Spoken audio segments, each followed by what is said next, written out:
पंचायत के चुनाव को स्थगित करने के लिए ऐसे तर्क दिए जा रहे हैं जिनका कोई औचित्य नहीं। डिजास्टर एक्ट का हवाला दिया जा रहा है।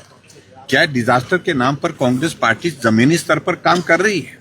क्या सड़कें जो टूटी है उनको ठीक कर रही है? 5 महीने हिमाचल प्रदेश में डिजास्टर को, आपदा को आए हुए हो गया है। अभी तक आपदा प्रभावित लोगों को मदद नहीं मिल पाई।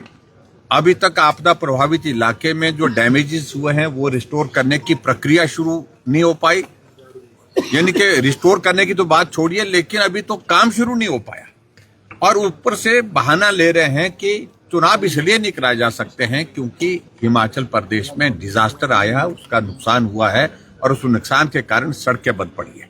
मंत्री बोलते हैं 12 सड़कें बंद है हिमाचल प्रदेश में कुल, और मुख्यमंत्री कहते हैं बहुत सारी सड़कें जो है अभी तक अवरुद्ध पड़ी है। तो इसलिए कोई तालमेल जो है सरकार में मंत्रियों का, मुख्यमंत्री का आपस में है ही नहीं।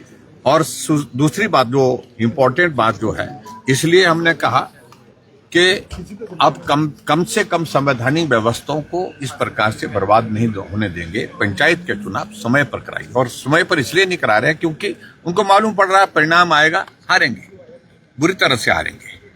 इस डर के मारे वो चुनाव स्थगित करने की कोशिश कर रहे हैं। चर्चा विधानसभा के अंदर नियम 67 के अंतर्गत सारा काम रोक करके हो रही है, लेकिन मुख्यमंत्री हाउस में नहीं बैठते। कहां बैठते हैं? एक तरफ से कहते हैं कि हमने जो है इतिहास का सबसे लंबा सत्र विधानसभा का शीतकालीन सत्र धर्मशाला में रखा है।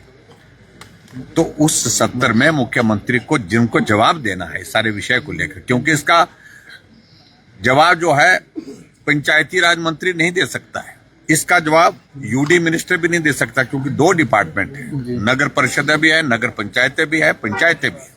जवाब किसको देना है? मुख्यमंत्री को देना है, क्योंकि चुनाव उनके पास, अपने पास शायद है। तो ऐसी सूरत में मुख्यमंत्री की प्रेजेंस नहीं है, तो कितना लाइटली और कितना जो है गंभीरता सरकार में इस सारी चीज को लेकर के आपके सामने सारी चीजें हैं। तो इसलिए हम ये कह रहे हैं, हम अपना पक्ष रख रहे हैं, हम कह रहे हैं चुनाव कराइए। और जहां भारतीय जनता पार्टी की सरकार के ऊपर वो बात कह रहे हैं कि आपने शिमला नगर निगम के चुनाव कराने में विलंब किया, हमने नहीं किया। उनको मालूम होना चाहिए मुख्यमंत्री जी को।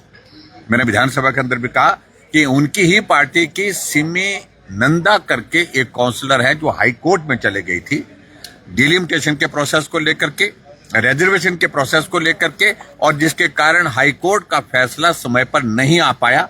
समय पर नहीं आने की वजह से तब तक के लिए विधानसभा के चुनाव का समय आ गया और इलेक्शन नोटिफिकेशन हो गया। लेकिन उसके बावजूद भी हमने एक्सटेंड नहीं किया। हमने कार्यकाल जैसे पूरा हुआ तो हमने एडमिनिस्ट्रेटर लगा करके शिमला कॉर्पोरेशन को जो हम वहां पर छोड़ दिया उस हालात में। तो ऐसे में मुख्यमंत्री को समझना चाहिए कि पंचायत के चुनाव ना कराने की वजह यही है, क्योंकि हार का डर है। दूसरी बात, आगे की बात कहूं मैं, जो जश्न मनाने की बात आ रही है मंडी में, उसको अभी तक जस्टिफाई नहीं कर पा रही है कि लोगों के घर टूटे हैं, वो टूटे हैं, सड़कें टूटी हैं तो टूटी है। जश्न मनाने के लिए डिजास्टर का पैसा इस्तेमाल होगा। वहां तय हो गया कि वहां खूब जश्न मनाया जाएगा, सेलिब्रेशन होगा 3 साल का, व्यवस्था परिवर्तन के 3 साल इस पर जश्न होगा, और वहां जो है खूब नाठी डाली जाएगी। क्या यही एक तरीका है उन लोगों की, जिन लोगों के घर उजड़ गए, उनकी भावनाओं के साथ खिलवाड़ हो रहा है, जिन परिवार के सदस्य चले गए, उनकी भावनाओं का इस प्रकार से सम्मान होगा? सर जश्न नहीं जाएगा, सर जश्न नहीं, बीजन होगा। बीजन तो ब्लर हो गया, विजन तो ब्लर हो गया, कुछ भी जो है वो दिखाई नहीं दे रहा है। अंधेरा ही अंधेरा जो है वो इनके विजन के सामने है।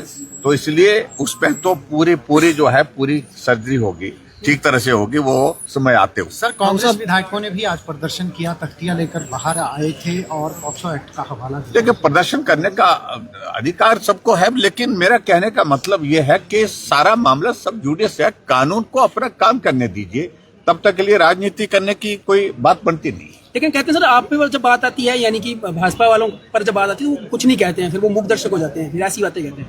उनकी बातों का हर बात का जवाब देने की आवश्यकता महसूस है। ठाकुर साहब, आपने कहा कि समय आने पर जो है आप वर्तमान सरकार के पहले दिन से ही फैसलों पर पुनर्विचार करेंगे, उस पर थोड़ा विस्तार से बताएं। बिल्कुल, पूरी तरह से पहले दिन से ही विचार करेंगे, पूरी तरह से करेंगे।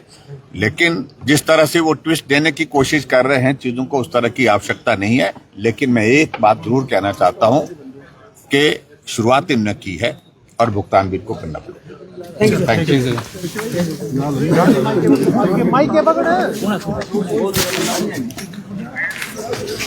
हाँ, मैं उसे नमस्कार जी। और ठीक है? ठीक है। हाँ जी।